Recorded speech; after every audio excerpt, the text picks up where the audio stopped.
Students, हमारा जो topic चल रहा है जॉइंट स्टॉक कंपनी का, तो हम जॉइंट स्टॉक कंपनी में पेज नंबर 20 पे जो features of joint stock company दिए हुए हैं वो देख रहे थे। तो जिसमें कि जो शुरुआती जो 6 फीचर्स हैं जो मैंने आपको इसके पहले के वीडियो में कवर किए हैं, और आज आगे के जो बचे हुए 6 फीचर्स हैं जो हमें इस वीडियो में डिस्कस करना है। तो 7वें नंबर का जो फीचर है आपकी स्क्रीन पे जो अपीयर हो रहा है वो लिमिटेड लाइबिलिटी। तो the liability of the shareholder of a joint stock company is limited. It is limited up to the unpaid part of the face value of share held by a share holder. ये point को मैंने काफ़ी बार STC partnership के वक्त मैंने आपको काफ़ी detail में डिस्कस किया है. तो सबसे जो प्लस पॉइंट है, जो सबसे जो बड़ा मेरिट है, जो इम्पोर्टेंट या सिग्निफिकेंट मेरिट या एडवांटेज है कंपनी का, वो ये है कि कंपनी के जो शेयर होल्डर्स होते हैं इनकी लाइबिलिटी जो है वो सीमित होती है, लिमिटेड होती है. कहाँ तक लिमिटेड होती है? Up to the unpaid part of the face value of the share held by the share holder.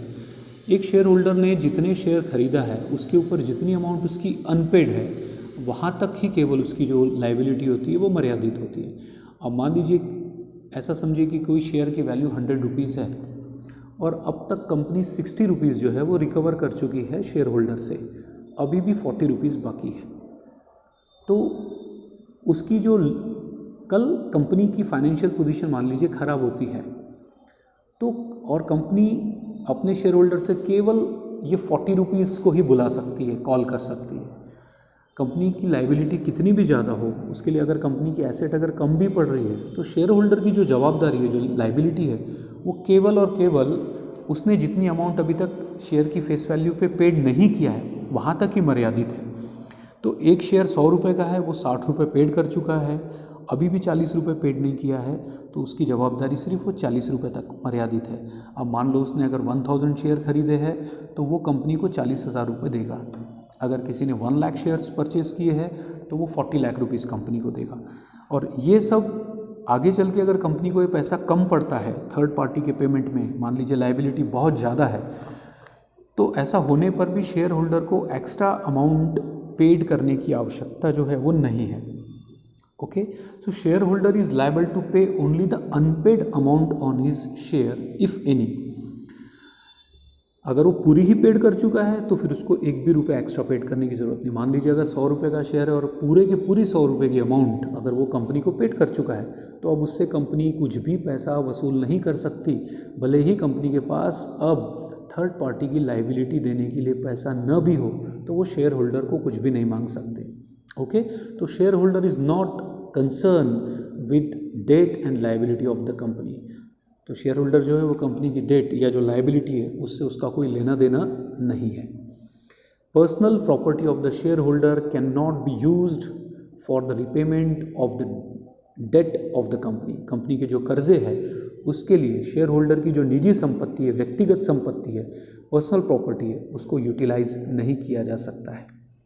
जितने के उसने शेयर खरीदा उतना पैसा देने के लिए वो जवाबदार है, उससे ज़्यादा नहीं. उसके बाद में पॉइंट नंबर जो 8 है, that is the separation of ownership and the management. In a company ownership is separated from management. Shareholder are real owner of the company, however they are unable to manage the day-to-day affair of the company because they are large in number, they are scattered, and they keep changing because shares are transferable. So they elect the board of director to look after the management of the company. All policy decisions are taken by the board of the director. So company का जो management है और ownership है ये अलग अलग होती है. ओनरशिप का मतलब होता है मिल्कियत. कंपनी के मालिक जो है वो तो जो है वो शेयर होल्डर है, लेकिन कंपनी का जो डे टू डे प्रबंधन है, डे टू डे मैनेजमेंट है, वो होता है बोर्ड ऑफ डायरेक्टर्स के हाथ में. डायरेक्टर्स कौन होते हैं? शेयर होल्डर्स के रिप्रेजेंटेटिव होते हैं जो शेयर होल्डर्स ने नियुक्त किए हैं, इलेक्ट किए हैं. वो कंपनी के डे टू डे मैनेजमेंट को देखते हैं और पॉलिसी रिलेटेड सारे डिसीजंस लेते हैं. अब सवाल ये है कि हर जो शेयर होल्डर है वो कंपनी के मैनेजमेंट में पार्टिसिपेशन नहीं ले सकता. उसके कारण है क्योंकि वो तो एक तो हज़ारों की संख्या में होते हैं, लार्ज नंबर होते हैं, तो सभी लोग कैसे पार्टिसिपेशन लेंगे, जो कि प्रैक्टिकल या लॉजिकल नहीं है. दूसरी बात, दे आर स्कैटर्ड। स्कैटर्ड मतलब फैले हुए, कोई मुंबई में, कोई चेन्नई में, कोई बेंगलोर में। आप कहीं के भी रहवासी हो तो आप किसी कंपनी के शेयर खरीद सकते हो सकता है वो कंपनी का हेड ऑफिस बॉम्बे में हो या दिल्ली में हो या कहीं और हो, बट उसके जो शेयर होल्डर है वो तो ऑल ओवर इंडिया के या बाहर के भी हो सकते हैं। तो स्कैटर्ड होने की वजह से आप कंपनी के मैनेजमेंट में पार्टिसिपेशन नहीं ले सकते। और तीसरी बात है कि they keep changing because share are transferable. दूसरी बात है, जो शेयर होल्डर है वो तो बार बार बदलते रहते हैं, क्योंकि आज आप शेयर होल्डर हो, आज आप अपनी शेयर बेच दोगे तो कल कोई और शेयर होल्डर हो जाएगा। तो इसीलिए सारे के सारे शेयर होल्डर्स जो हैं वो कंपनी के प्रबंधन में, मैनेजमेंट में पार्टिसिपेशन नहीं ले सकते। इसीलिए कुछ चुनिंदा लोग, लिमिटेड लोग जो कि रिप्रेजेंटेटिव होते हैं शेयर होल्डर्स के, जिन्हें आप डायरेक्टर्स कहते हो, वो डायरेक्टर कंपनी का डे टू डे मैनेजमेंट या डिसीजन मेकिंग में ध्यान देते हैं। उसके बाद कंपनी का एक बहुत इंपॉर्टेंट फीचर है ट्रांसफरेबिलिटी ऑफ शेयर। आप ट्रांसफरेबिलिटी सबसे बहुत महत्वपूर्ण गुण है। आपके पास पैसा है, आप किसी कंपनी के शेयर्स खरीद लीजिए, क्योंकि उसके ऊपर आपको लाभांश कमाने का मौका मिलेगा। लाभांश के बारे में पिछले मैंने ऑनलाइन लेक्चर में आपको कंसेप्ट समझाई है कि प्रॉफिट का जो पार्ट आपको मिलता है उसको आप डिविडेंड कहते हो, उसी के लिए लोग कंपनी के शेयर्स खरीदते हैं। ओके, लेकिन कल चल के अगर आपको पैसे की ज़रूरत है तो आप अपने शेयर्स जो है वो बेच भी सकते हैं। तो इसको कहते हैं कि शेयर जो है वो ट्रांसफरेबल है। तो देखिए, the shares of the public company are freely transferable. Public company के शेयर जो है फ्रीली ट्रांसफरेबल होते हैं। A share holder can sell share as and when he desires.